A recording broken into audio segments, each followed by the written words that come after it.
Yesterday was World Recycling Day, and for many of us, recycling has become a part of our lives. Sorting out our paper and plastic and setting them out on the curb is good for the environment. But our I-Team investigator, Danelda Ross, took a closer look at recycling programs and where our carefully separated trash is really going. What she found out is going to surprise you. A lot of what Americans put in the recycling is actually packaged and then sold to other countries. China used to be the biggest buyer, but during disputes with the Trump administration in 2018, China announced major changes to its purchasing policies, completely upending the recycling industry. Now, some communities are finding that their recycling efforts have been going to waste.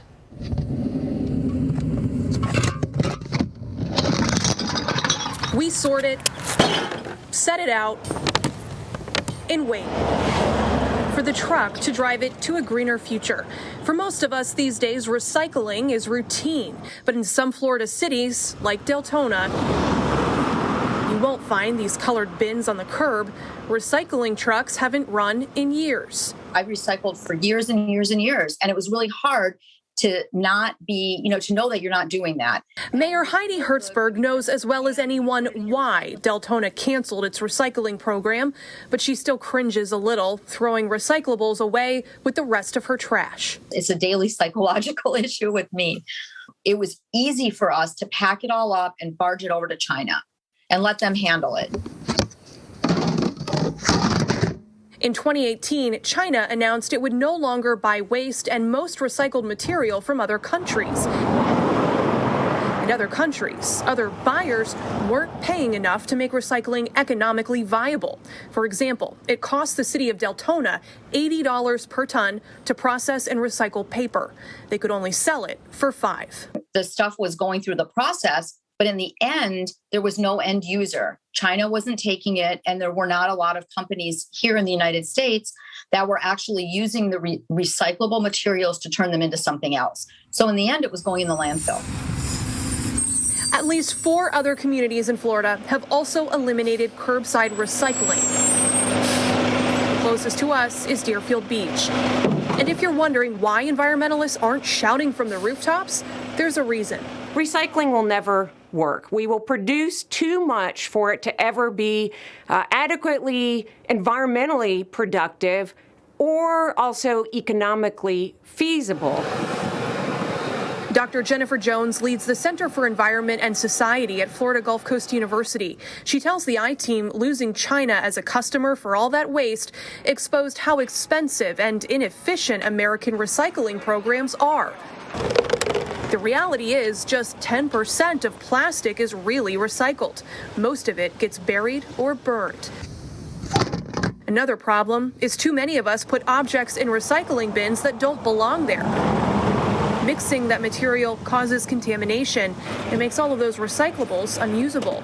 Dr. Jones says the real answer is for each of us to reduce waste and reuse materials ourselves when we can, rather than putting them all in the recycling bin. This is a case where we've been told to believe in a solution that's not really feasible.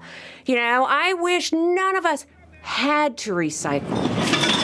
Right? The vision, the dream, is a way to be able to still have our products, but not need to be educated and use these recycling systems that are so inefficient. Keep recycling. Do your part and recycle right. That's the biggest message. Willie Puz is with the Solid Waste Authority of Palm Beach County, which runs the recycling system. He admits the China problem had an impact, but says we can't give up because recycling is on the rebound. Here's a look. In 2017, Palm Beach County was making almost $140 per ton of recycled material. In 2018, when China dropped out of the market, those profits were slashed in half. At its lowest in 2020, the county was bringing in just $56 per ton. But this year, prices are going up again to $98 a ton, thanks to buyers like Vietnam and India. Willie says separating the items is critical. Paper in the yellow bins, plastic in blue. And pay attention to non-recyclables that might contaminate the load. You have to remember that if you don't recycle, those materials have to go somewhere. Most of the time, it's going to be to a landfill. And there's going to come a time, and South Florida is a very good example of this, where South Florida is built out. The landfills are coming near capacity. We're going to have to site a new landfill somewhere, and nobody wants a landfill in their backyard. There are major differences when you're comparing recycling programs in a county like Palm Beach and a city like Deltona. Palm Beach County has more material to work with, and it owns the facility, whereas cities often have to outsource parts of their program, costing them more. Bottom line, even if some of the recycling doesn't end up getting recycled, experts say every little bit helps. For the CBS 12 News I team, I'm Danielle DeRoss.